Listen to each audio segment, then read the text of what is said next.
എനിക്ക് എഴുത്തിൻ്റെ ലോകത്ത് അല്ലെങ്കിൽ മാധ്യമത്തിൻ്റെ ലോകത്ത് നിലനിൽക്കണം എന്നുള്ള ഒരു ആഗ്രഹം കൊണ്ടാണ് ഞാനിത് ചെയ്തത്. ഇത് ഒരു ടെലിവിഷൻ മെഗാ സീരിയലുകൾ ഒരു കലാസൃഷ്ടിയാണെന്നുള്ള ഒരു ബോധ്യമൊന്നും എനിക്കിപ്പോഴും ഇല്ല. പക്ഷേ എന്നെ എഴുത്തിൽ പിടിച്ചു നിർത്തുന്ന ഒരു കാര്യമാണ്. ഇതല്ലെങ്കിൽ, ഇത് ചെയ്യാൻ പറ്റിയില്ലെങ്കിൽ ഞാൻ പോയി ഗുമസ്തപ്പണി ചെയ്യേണ്ട ഒരവസ്ഥ വരും. അതുകൊണ്ട് എനിക്ക് സ്വാഭാവികമായിട്ടും ഇതിനോടാണ് ഈ television mega serial mega serial അതാണ് എനിക്ക് കൂടുതൽ കംഫർട്ടബിളായിട്ട് തോന്നുന്നത്. അതിൻ്റെ ഒരു പ്രധാന കുഴപ്പം എന്താണെന്ന് വെച്ചിട്ടുണ്ടെങ്കിൽ, ഇപ്പോൾ സിനിമ എന്ന് വെച്ചിട്ടുണ്ടെങ്കിൽ നമ്മളൊരു 1.5-2 മണിക്കൂറിനുള്ളിൽ നമ്മുടെ കഥാപാത്രങ്ങളെ വളരെ കൃത്യമായിട്ട് വളർത്തി അതിൻ്റെ തിരക്കഥ എഴുതി അത് പൂർത്തിയാക്കിയതിന് ശേഷം അതിൻ്റെ കറ തീർത്തിട്ട് അത് നമ്മൾ ഷൂട്ട് ചെയ്യാൻ ഇറങ്ങിത്തിരിക്കുന്നു. അതിൽ നമുക്ക് വലിയ കാര്യമായ ഭേദഗതികളൊന്നും വരുത്തേണ്ടി വരുന്നില്ല. നമ്മൾ എഴുത്ത് മേശയിൽ വെച്ച് തന്നെ ഇതെല്ലാം കൃത്യമാക്കിയിട്ടുണ്ടാവും. ഈ മെഗാ സീരിയലിൻ്റെ ഒരു പ്രത്യേകത എന്താണെന്ന് വെച്ചിട്ടുണ്ടെങ്കിൽ അത് ഷൂട്ടിംഗ് ലൊക്കേഷനിൽ ചെന്നാലും പരിണമിച്ചുകൊണ്ടിരിക്കുന്നു. ചിലപ്പോൾ ഒരു വർഷം അല്ലെങ്കിൽ 2 വർഷമൊക്കെ നീണ്ടു നിൽക്കുന്ന ഒരു പ്രോസസ്സ് ആയതുകൊണ്ട് സ്വാഭാവികമായിട്ടും അതിലെ ചില കഥാപാത്രങ്ങൾ ഇല്ലാതാവാം, അവർ മാറിപ്പോകാം, അല്ലെങ്കിൽ ചില കഥാപാത്രങ്ങളെ നമുക്ക് ഒഴിവാക്കേണ്ടി വന്നേക്കാം. അങ്ങനെയുള്ള സാഹചര്യങ്ങളൊക്കെ വരുമ്പോഴാണ് ഇത് ഏറ്റവും വലിയ വെല്ലുവിളിയെ നേരിടേണ്ടി വരുന്നത്. നമ്മൾ പറയാൻ ഉദ്ദേശിക്കുന്ന കഥ പറയാൻ പറ്റിയില്ല എന്ന് വരാം, അങ്ങനെയും സംഭവിക്കാം. പക്ഷെ എൻ്റെ മനസ്സിൽ വളരെ പോസിറ്റീവായിട്ടുള്ള ഒരു നിലപാടാണ് ഉണ്ടായത്. കാരണം ഈ ഹോളിവുഡിൽ ഈ പിക്കറ്റ് ഫെൻസസ് എന്ന് പറഞ്ഞൊരു സീരിയൽ ഞാൻ കണ്ടിട്ടുണ്ട്. ഈ പിക്കറ്റ് ഫെൻസസ് അത് സീരിയലല്ല, സീരീസാണ്. ആ സീരീസ് സിനിമയെക്കാളും കമ്മിറ്റഡ് ആയിട്ടാണ് അവർ ചെയ്തിരുന്നത്. അതായത് ഈ മനുഷ്യൻ്റെ മൗലികമായ എല്ലാ പ്രശ്നങ്ങളും അനലൈസ് ചെയ്യുന്ന ഒരു പരമ്പരയായിരുന്നു പിക്കറ്റ് ഫെൻസസ്. എൻ്റെ ഒരു സങ്കല്പത്തിലുള്ളൊരു മെഗാ സീരിയൽ അതായിരുന്നു. അതായത് ഒരു മനുഷ്യൻ്റേതായ എല്ലാ പ്രശ്നങ്ങളും ചർച്ച ചെയ്യാൻ പറ്റുന്ന ഒരു മാധ്യമമാണ് ടെലിവിഷൻ സീരിയൽ. അത് വളരെ ഗൗരവത്തിൽ തന്നെ നമുക്ക് കൈകാര്യം ചെയ്യാൻ പറ്റും എന്നാണ് എൻ്റെ ഒരു വിശ്വാസം. ഇതിപ്പോൾ എന്തുകൊണ്ട് ഗൗരവത്തിൽ കൈകാര്യം ചെയ്യാൻ പറ്റുന്നില്ല എന്ന് ചോദിച്ചു കഴിഞ്ഞിട്ടുണ്ടെങ്കിൽ അതിന് ഉത്തരവൊന്നുള്ളൂ. ആവശ്യമില്ലാത്ത കൊമേഴ്സ്യലൈസേഷൻ, അതായത് ഈ റേറ്റിങ്ങിൻ്റെ പിന്നാലെയുള്ള ഒരു പരക്കം പാച്ചിൽ. അതായത് ചാനലിന് റേറ്റിംഗ് വേണം, റേറ്റിംഗ് ഇല്ലെങ്കിൽ നിർത്തും എന്നുള്ളൊരു ഭീഷണി വാള് പോലെ തലയ്ക്ക് മുകളിൽ തൂങ്ങിക്കിടക്കുമ്പോൾ എഴുതുന്നവരും സംവിധാനം ചെയ്യുന്നവരും അത് റേറ്റിങ്ങിന് വേണ്ടി അവർ ഉദ്ദേശിക്കാത്ത പലതും ഇതിനകത്ത് എഴുതി ചേർക്കുന്ന ഒരവസ്ഥ അല്ലെങ്കിൽ ചിത്രീകരിക്കുന്ന ഒരവസ്ഥ ഉണ്ടാകുന്നുണ്ട്. എനിക്ക് അതിനോടാണ് യോജിക്കാൻ പറ്റാത്തത്. അങ്ങനെ അല്ലാത്ത സാഹചര്യത്തിൽ ഒരു ടെലിവിഷൻ പരമ്പരയോളം മഹത്തായ ഒരു കാര്യം വേറെ ഒന്നുമില്ല. കാരണം ഈ തുടർന്നു പോകുന്ന ഒരു കഥ, ഹെയ്ലിയുടെ റൂട്ട്സ് പോലെ ഒക്കെയുള്ള ഒരു അല്ലെങ്കിൽ ജുവൽ ഇൻ ദ ക്രൗൺ പോലെ ഒക്കെയുള്ള ഒരു പരമ്പര, അത് വളരെ മനോഹരമായൊരു കാര്യമാണെന്നാണ് ഞാൻ വിശ്വസിക്കുന്നത്. അങ്ങനെ ഇപ്പോൾ എൻ്റെ മനസ്സിൽ അങ്ങനെ ഞാൻ പണ്ട് മുതലേ ആഗ്രഹിച്ച ഒരു സ്വപ്നം ഞാനിപ്പോൾ സാക്ഷാത്കരിച്ചുകൊണ്ടിരിക്കുകയാണ്. ഈ മഴവിൽ മനോരമയ്ക്ക് വേണ്ടിയിട്ട് ഈ ബ്രദേഴ്സ് കരമസോവിനെ മലയാളത്തിലേക്ക് അഡാപ്റ്റ് ചെയ്യാനായിട്ട് ഞാൻ ശ്രമിച്ചുകൊണ്ടിരിക്കുകയാണ്, സായിവിൻ്റെ മക്കൾ എന്നുള്ള പേരിൽ. അപ്പോൾ അതെൻ്റെ ഒരു സ്വപ്നം ആണ് ശരിക്കും പറഞ്ഞിട്ടുണ്ടെങ്കിൽ. അത് വളരെ ഒരു മികച്ച രീതിയിൽ ചെയ്യാൻ പറ്റണം എന്നാണ് എൻ്റെ ഒരു ആഗ്രഹം. എങ്ങനെ ആവുമെന്ന് എനിക്കറിയില്ല. അത് റേറ്റിംഗ് അതിനെ ബാധിക്കില്ല എന്നാണ് എൻ്റെ വിശ്വാസം. അത് നല്ല രീതിയിൽ വരുമെന്ന് ഞാൻ വിശ്വസിക്കുന്നുണ്ട്.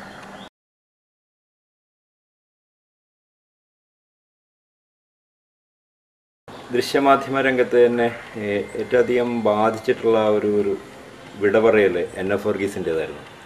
കാരണം അദ്ദേഹം എനിക്കൊരു നല്ലൊരു സുഹൃത്തായിരുന്നു. ഈ ഡോക്ടർ ഹരിശ്ചന്ദ്ര ചെയ്യുമ്പോൾ മാത്രമല്ല, ആദ്യം ശർറാന്തൽ ചെയ്യുമ്പോഴാണ് NF വർഗീസിനെ ഞാൻ ആദ്യമായിട്ട് കാണുന്നത്. ശർറാന്തലിൽ ചെറിയൊരു വേഷം അദ്ദേഹം ചെയ്തിട്ടുണ്ടായിരുന്നു.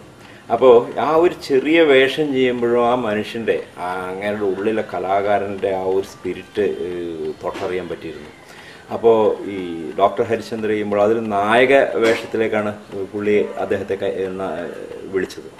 അപ്പോൾ അദ്ദേഹം എന്തിനും തയ്യാറായിരുന്നു ആ കഥാപാത്രം ചെയ്യാനായിട്ട്.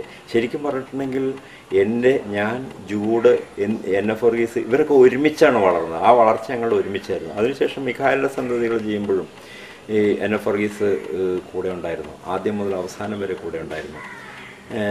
പിന്നീട് അദ്ദേഹം വളരെ തിരക്കുള്ള ആളായിട്ട് മാറി, ഈ സിനിമകളിൽ നിറഞ്ഞു. പക്ഷേ ഈ NF വർഗീസ് ഞാൻ എന്ത് എഴുതിക്കൊണ്ടിരിക്കുമ്പോഴും അദ്ദേഹം വരുമായിരുന്നു. എത്ര തിരക്കുണ്ടെങ്കിലും അദ്ദേഹം വരുമായിരുന്നു. ഇപ്പോൾ ഈ റോസൻ ഡിസംബർ എഴുതിക്കൊണ്ടിരിക്കുമ്പോൾ അദ്ദേഹം സിനിമയിൽ തിരക്കാണ്, എന്നാലും എൻ്റെ അടുത്ത് വന്നിരിക്കും, എൻ്റെ റൂമിൽ വന്നിരിക്കും, കുറേ നേരം സംസാരിക്കും. ഈ റോസൻ ഡിസംബറിൽ ചാർലി അങ്കിൾ എന്ന് പറഞ്ഞൊരു കഥാപാത്രം പുള്ളി ചെയ്യുന്നുണ്ടായിരുന്നു. ആ കഥാപാത്രത്തെക്കുറിച്ച് ഇങ്ങനെ ദീർഘനേരം സംസാരിക്കും. സത്യം പറഞ്ഞാൽ NF വർഗീസിനെ സംബന്ധിച്ചിടത്തോളം അദ്ദേഹത്തിൽ ഞാൻ കണ്ടൊരു പ്രത്യേകത വെച്ചാൽ ഈ കാര്യമായ പ്രിപ്പറേഷൻ ഒന്നും വേണ്ടാത്തൊരു നടനാണ്. അദ്ദേഹത്തിന് ആ കഥാപാത്രം പറഞ്ഞു കൊടുത്തു കഴിഞ്ഞാൽ പെട്ടെന്ന് ഉള്ളിലേക്ക് കയറുന്ന ഒരാളായിരുന്നു. അങ്ങനെ ഒരു ആവിഷ്കരണം, നമ്മളുടെ ഗോപിയേട്ടനെയൊക്കെ പോലെയുള്ള ഒരു ടാലൻ്റ് ഉള്ള ഒരാളായിരുന്നു. ഈ ഉള്ളിൽ ഗോപിയേട്ടൻ പണ്ടൊരിക്കൽ ഞാൻ ഇൻ്റർവ്യൂ ചെയ്തപ്പോൾ ഗോപിയേട്ടൻ എടുത്ത് പറഞ്ഞിട്ടുണ്ട്, അതായത് തബലിസ്റ്റ് അയ്യപ്പൻ എൻ്റെ ഉള്ളിലില്ല, ഈ കൊടിയേറ്റത്തിൽ ശങ്കരൻകുട്ടിയെ ഞാൻ കണ്ടിട്ടില്ല, ഇവരൊന്നും ഞാൻ കണ്ടിട്ടില്ല, എന്നിട്ട് എനിക്കത് ചെയ്യാൻ പറ്റുന്ന എൻ്റെ ഉള്ളിൽ ഇവരുടെയൊക്കെ ഒരു അംശമുണ്ട്, അതുകൊണ്ടാണ് എനിക്ക് ആവിഷ്കരിക്കാൻ സാധിക്കുന്നത് എന്നാണ് അദ്ദേഹം അന്ന് പറഞ്ഞത്. അതേപോലുള്ളൊരു അവസ്ഥ NF വർഗീസിനുണ്ടെന്ന് എനിക്ക് തോന്നിയിട്ടുണ്ട്. അതായത് ഈ കഥാപാത്രങ്ങളുടെ ഒരു അംശം അദ്ദേഹത്തിൻ്റെ ഉള്ളിലുണ്ട്. അതായത് നമ്മൾ ഈ വിശാലമായ മനുഷ്യപ്രകൃതിയുടെ ഭാഗമാണ് നമ്മളെല്ലാവരും. അതുകൊണ്ട് തന്നെ സ്വാഭാവികമായിട്ടും എല്ലാവരുടെയും ഒരു അംശം നമ്മളിലുണ്ട്. അത് ഈ കലാകാരൻ്റേതായിട്ടുള്ള ഒരു ആൻറ്റിനകൾ കൊണ്ട് പിടിച്ചെടുക്കുകയും അത് കൂടുതൽ പൊലിപ്പിക്കുകയും അവരുടെ ടാലൻറ്റ് കൊണ്ട് കൂടുതൽ പൊലിപ്പിക്കുകയും പൊലിപ്പിക്കാനും അവർക്ക് കഴിയുന്നതുകൊണ്ടാണ് അവർ മികച്ച നടന്മാരാകുന്നത്. അപ്പോൾ അങ്ങനെയുള്ള NF വർഗീസ് പിന്നീട് ദീർഘകാലം എനിക്ക് അദ്ദേഹത്തെ കാണാൻ പറ്റാത്ത ഒരവസ്ഥ ഉണ്ടായി. അദ്ദേഹം സിനിമയിൽ വളരെ തിരക്കുള്ള ഒരാളായി മാറി. ഞാൻ എൻ്റെ ഉദ്യോഗത്തിലേക്കും ഒക്കെ തിരിഞ്ഞു. എൻ്റെ ജീവിതം കുറേ കൂടി ചുരുങ്ങിയതായിട്ട് തീർന്നു. അങ്ങനെ ഇരിക്കും ഒരു ദിവസം അദ്ദേഹം ഞാൻ ജോലി ചെയ്യുന്ന ഓഫീസിലേക്ക് കയറി വന്നു. അപ്പോൾ ഞാനൊരു സർക്കാർ ഓഫീസിലാണ് ജോലി ചെയ്യുന്നത്, AGS ഓഫീസിലാണ് ഞാൻ ജോലി ചെയ്യുന്നത്. അവിടേക്ക് ഇദ്ദേഹം കയറി വന്നിട്ട് എൻ്റെ സെക്ഷനിലേക്ക് കയറി വന്നിട്ട് എല്ലാവരോട്ടും വർത്തമാനം പറയാൻ ഒച്ചപ്പാടും തമാശയും ബഹളമൊക്കെ. ഞാനാകെ അസ്വസ്ഥനായി. ഇങ്ങനെയാണെങ്കിൽ വളരെ പോപ്പുലറായിട്ടുള്ളൊരു നടനം, ഒന്ന് ആലോചിച്ച് നോക്കി, ഇത്രയും പോപ്പുലറായിട്ടുള്ളൊരു മനുഷ്യൻ ഒരു കുടിസ് മുറിയിലേക്ക് കയറി വന്നുള്ളൊരവസ്ഥ.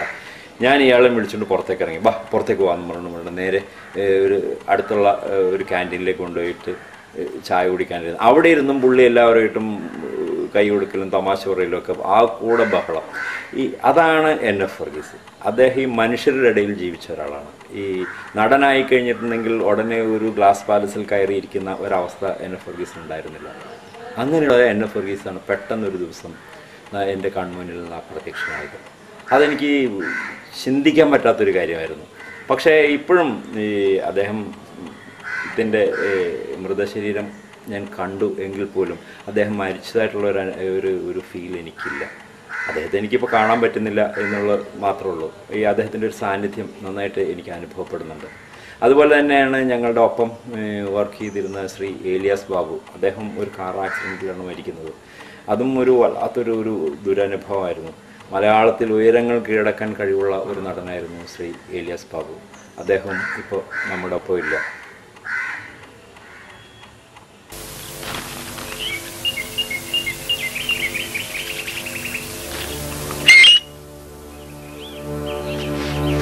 നമ്മുടെ നേഴ്സ് ഒന്ന് പറഞ്ഞു തോലക്കടോ. തൂങ്ങിച്ചെത്ത്.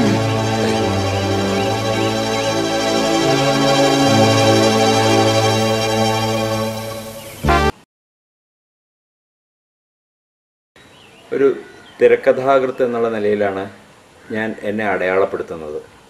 അപ്പോൾ ഈ സാധാരണഗതിയിൽ തിരക്കഥാകൃത്തുക്കൾ എഴുത്തുകാരായിരിക്കും, സാഹിത്യകാരന്മാരായിരിക്കും. അത് കേരളത്തിൽ മാത്രമല്ല, ഈ ലോക സിനിമയുടെ തുടക്കത്തിൽ തന്നെ നോക്കിക്കഴിഞ്ഞിട്ടുണ്ടെങ്കിൽ ഈ സിനിമ സംസാരിക്കാൻ തുടങ്ങിയ കാലം മുതൽ ലോകത്തിലുള്ള എല്ലാ സാഹിത്യകാരന്മാരും സിനിമ എഴുതാനായിട്ട് വന്നു. സത്യം പറഞ്ഞാൽ സിനിമയ്ക്ക് സാഹിത്യകാരൻ്റെ സഹായം ആവശ്യമുണ്ടോ? സംസാര ഭാഷ അല്ലെങ്കിൽ ഭാഷയുടെ സഹായം ആവശ്യമുണ്ടോ? എനിക്ക് തോന്നുന്നില്ല അത്. അതായത് സിനിമയ്ക്ക് വേണ്ടത് സാഹിത്യകാരനെ അല്ല, എഴുത്തുകാരൻ ഓക്കെ. സിനിമയ്ക്ക് ഭാഷ തന്നെ ഇല്ലെങ്കിലും കുഴപ്പമില്ല. കാരണം ഇതൊരു ദൃശ്യമാധ്യമമാണ്. അതായത് ഈ വാക്കുകൾ കൊണ്ട് അല്ല ഇതിൻ്റെ കഥ പറയുന്നത്. ഒരൊറ്റ വാക്ക് പോലും ഇല്ലാതെ ദൃശ്യങ്ങൾ കൊണ്ട് പറയുന്ന കഥ, ദൃശ്യങ്ങളിലുള്ള ആക്ടിവിറ്റീസും ആക്ഷൻസും സിനിമാത്മകമായിട്ട്, അതായത് സിനിമാറ്റിക്കായിട്ട് പറയുന്നതാണ് നല്ല തിരക്കഥ. അതിന് ഒരു സാഹിത്യകാരൻ്റെ ആവശ്യമില്ല.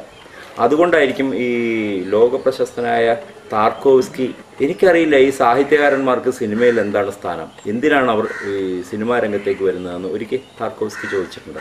അദ്ദേഹത്തിൻ്റെ മിറർ പോലെയുള്ള സിനിമകൾ കണ്ടാൽ നമുക്കറിയാം. അതായത് ദൃശ്യങ്ങൾ കൊണ്ടാണ് അദ്ദേഹം തൻ്റെ ഉള്ളിലുള്ള ആത്മാവിഷ്കാരം നടത്തുന്നത്. അദ്ദേഹം കഥ പറയുക മാത്രമല്ല, ഈ ഒരു കഥ ആദിമധ്യാന്തമുള്ളൊരു കഥ പറയുകയല്ല താർക്കോവ്സ്കി ചെയ്യുന്നത്. ഒരു സിനിമ അനുഭവം, ഒരു അനുഭൂതി നമ്മളിലേക്ക് പകർന്നു തരികയാണ് ചെയ്യുന്നത്. ശരിക്കും പറഞ്ഞിട്ടുണ്ടെങ്കിൽ ഒരു എഴുത്തുകാരൻ ചെയ്യേണ്ടത് അത് തന്നെയാണ്. സംവിധായകന് വേണ്ടുന്ന ഒരു അനുഭൂതി പകർന്നു കൊടുക്കാനാണ് ഈ എഴുത്തുകാരൻ ശ്രമിക്കേണ്ടത്. അയാൾ ഒരു അച്ചടി മാധ്യമത്തിൽ പ്രഗത്ഭനായ ഒരു സാഹിത്യകാരനായിരിക്കണമെന്ന് യാതൊരു നിർബന്ധവുമില്ല. ആവാതിരിക്കുന്നതാണ് നല്ലതെന്നാണ് എൻ്റെ പക്ഷം. അപ്പോൾ ഞാൻ കഥകൾ എഴുതുന്ന ഒരാളാണ്, ചെറുകഥകൾ എഴുതുന്ന ആളാണ്, നോവൽ എഴുതാറുണ്ട്. ഇതൊക്കെ സത്യമാണ്. പക്ഷെ ഞാൻ ഈ ചലച്ചിത്ര മേഖലയിലേക്ക് വന്നത് അതിൻ്റെ ശുദ്ധമായ രൂപം കണ്ട ആകൃഷ്ടനായിട്ടാണ്. സിനിമ ഒരു പാഷനായതുകൊണ്ട് മാത്രമാണ് ഞാൻ ഈ സിനിമയിലേക്ക് വന്നത്. ഒരു സത്യം പറഞ്ഞു കഴിഞ്ഞിട്ടുണ്ടെങ്കിൽ ഈ സാഹിത്യത്തെക്കാളും എനിക്കിഷ്ടം സിനിമ തന്നെയാണ്. അതായത് സിനിമ കണ്ട് എത്ര സമയം വേണമെങ്കിലും എനിക്കിരിക്കാൻ സാധിക്കും, സിനിമയുടെ അകത്ത് പ്രവർത്തിക്കാൻ എനിക്ക് സാധിക്കും. പക്ഷേ ഈ മറ്റൊരു കാര്യവും ഇത്രയ്ക്ക് രസകരമായിട്ട് ചെയ്യാനായിട്ട് എനിക്ക് സാധിക്കില്ല. അപ്പോൾ ചോദിക്കും, ഈ സിനിമ എന്ന് പറയുന്നത് ഇപ്പോൾ നമുക്ക് കഥ പറയുന്ന ആളുകളുണ്ട്, വാക്കുകൾ കൊണ്ട് സംഭാഷണങ്ങൾ കൊണ്ട് കഥ പറയുന്ന സംവിധായകരുണ്ട്, വളരെ നിലവാരമുള്ള സിനിമകൾ എടുത്തിട്ടുള്ള ആളുകളുണ്ട്. ഇതൊന്നുമില്ലാതെ ദൃശ്യങ്ങൾ എക്സാജറേറ്റ് ചെയ്ത് സിനിമ ചെയ്യുന്ന ആളുകളുണ്ട്. അതേസമയം ഈ വളരെ ദൃശ്യാത്മകമായിട്ട് ഈ ജീവിതത്തിൻ്റെ അതിൻ്റെ പച്ചപ്പിൽ അല്ലെങ്കിൽ ഈ കലാത്മകതയോടെ ആവിഷ്കരിക്കുന്ന ചലച്ചിത്രകാരന്മാരുണ്ട്. എനിക്ക് തോന്നുന്നത് ഈ വളരെ കലാത്മകമായിട്ട് ദൃശ്യാത്മകമായിട്ട് വിഷയത്തെ അവതരിപ്പിക്കുന്നവനാണ് മികച്ച സംവിധായകൻ. അല്ലെങ്കിൽ ആ സംവിധായകന് വേണ്ട സഹായം ചെയ്തു കൊടുക്കുന്ന ആളാണ് മികച്ച തിരക്കഥാകൃത്ത് എന്നാണ് ഞാൻ വിശ്വസിക്കുന്നത്. 1993 ആദ്യത്തെ സിനിമ ചെയ്യുമ്പോഴുള്ള അവസ്ഥയല്ല ഇന്നത്തെ മലയാള സിനിമയുടെ അവസ്ഥയെന്ന് എനിക്കറിയാം. കാരണം ഒരുപാട് മാറിയിരിക്കുന്നു. ഈ മലയാള സിനിമയിൽ ധാരാളം യുവരക്തം കടന്നു വന്നിരിക്കുന്നു. അതായത് traffic, salt and pepper, Chappa Kurishu തുടങ്ങിയ സിനിമകളിലൂടെ പുതിയ നിർമ്മാതാക്കൾ വന്നിരിക്കുന്നു, പുതിയ സംവിധായകർ വന്നിരിക്കുന്നു, എഴുത്തുകാർ വന്നിരിക്കുന്നു. അപ്പോൾ മലയാള സിനിമ മാറാതെ വയ്യ എന്നുള്ള ഒരവസ്ഥയിൽ എത്തിച്ചേർന്നിരിക്കുന്നു. അതുകൊണ്ട് ഇനി പഴയ അവിയലുണ്ടാക്കുന്ന ഫോർമുല അവിയലുകൾ ഉണ്ടാക്കുന്ന കാലം കഴിഞ്ഞു എന്ന് ഞാൻ വിശ്വസിക്കുന്നു. ഒരു പുതിയ ഉണർവ് അല്ലെങ്കിൽ പുതിയ എനർജി, സൃഷ്ടിയുടെ ഒരു കാലമാണ് ഇനി മലയാള സിനിമയിൽ ഉണ്ടാകാൻ പോകുന്നതെന്നുള്ള പ്രതീക്ഷ എനിക്കുണ്ട്. അതുകൊണ്ട് തന്നെ എന്തെങ്കിലും ചെയ്യാൻ പറ്റുമെന്നുള്ള ഒരു പ്രതീക്ഷ എനിക്കുണ്ട്. അതായത് ഞാനിപ്പോൾ ഈ 1-2 സിനിമ പ്രോജക്റ്റുകളിൽ മുഴുകിയിരിക്കുകയാണ്. അതിൻ്റെ ചർച്ച നടന്നുകൊണ്ടിരിക്കുകയാണ്. അത് ഇതുവരെ അനൗൺസ് ചെയ്യാറായിട്ടില്ലാത്തതുകൊണ്ടാണ് പറയാത്തത്. അതെല്ലാം തന്നെ ഇപ്പോൾ ഒരു പതിവ് സങ്കല്പത്തിലുള്ള സിനിമകളല്ല. അത് പൊതുജനങ്ങൾക്ക് എല്ലാവർക്കും കാണാൻ പറ്റുന്ന സിനിമ തന്നെയാണ്. അല്ലാതെ അക്കാഡമിക് സിനിമയൊന്നും അല്ല. എല്ലാ പ്രേക്ഷകരും ഉദ്ദേശിച്ചിട്ടുള്ള സിനിമ തന്നെയാണ്. പക്ഷേ ഒരു വ്യത്യസ്തമായൊരു പേഴ്സ്പെക്റ്റീവിലുള്ളൊരു സിനിമയായിരിക്കും. അപ്പോൾ ഒരു മാറിയ സാഹചര്യത്തിൽ മെച്ചപ്പെട്ട ഒരു വർക്ക് ചെയ്യാൻ പറ്റുമെന്നുള്ളൊരു പ്രതീക്ഷ എനിക്കുണ്ട്. തീർച്ചയായിട്ടും അത് ചെയ്യാൻ കഴിയും എന്ന് തന്നെയാണ് ഞാൻ വിചാരിക്കുന്നത്. എൻ്റെ സിനിമയ്ക്ക് എൻ്റെ എല്ലാ ഭാവങ്ങളും നേർന്നു.